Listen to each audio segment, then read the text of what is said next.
என்ற வல்லவரின் வாழ்க்கைக்கிழமை நான் யார்? நான் எப்பேற்பட்டவை? இந்த நாடு தெரியுமா? இது எந்த நாடு?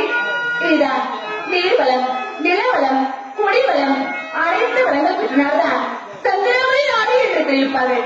இந்த சந்திரமலை நாட்டை சீருட சிறப்புடன் ஆட்சிக்கு வெற்றி இல்லாமல் ஆண்டு சீர் வரக்கூடியதான் சந்திரவதன் என்று அழைப்பார்கள். என்னுடைய தந்தை பெயர் என்னை ஈன்றெடுப்பது பேர்தான் சந்திரவதனி. சந்திரவதனி என்று அழைப்பார்கள். என்னை ஈன்றெடுத்த தாயின் பெயர் சந்திரவதனி. ஆனால் என்னை ஈன்றெடுத்த உடனே அவர்கள் இறந்து விட்டார்கள். இதுவரை என் தாய் முகத்தை நான் பார்த்தது கிடையாது. அன்று முதல் இன்று வரை எனக்கு வளர்ப்பு தாயாக கற்பகவல்லி கற்பகவல்லி என்று பெயர்படுத்தி இரண்டாம் தாழ்த்த மனைவியாக, என் தந்தைக்கு இரண்டாம் தாழ்த்த மனைவியாக எனக்கு தாயாகவும் அன்று முதல் இன்று வரை சீரும் சிறப்புடன் செல்வாக்குடன் வாழ்ந்து வருகிறார்கள். இருந்தாலும் எனக்கும் ஆசை இருக்கிறது. என்ன தெரியுமா? பெண்ணாக பிறந்து விட்டால் போதுமா? பெண்ணாக பிறந்து விட்டால் அச்சம், ஞானம், மதம், பயிர்ப்பு என்று சொல்லக்கூடிய 4 வித குணங்களோடு பிறக்க வேண்டும். அப்படி பிறந்தால் மட்டும் போதுமா?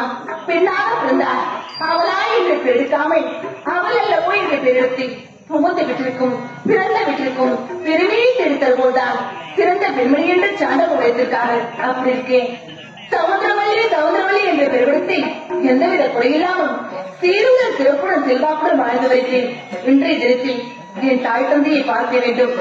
அதற்கு முன்பாக அண்ணாமலை காவலை பார்க்க வேண்டும். பார்க்கலாம்.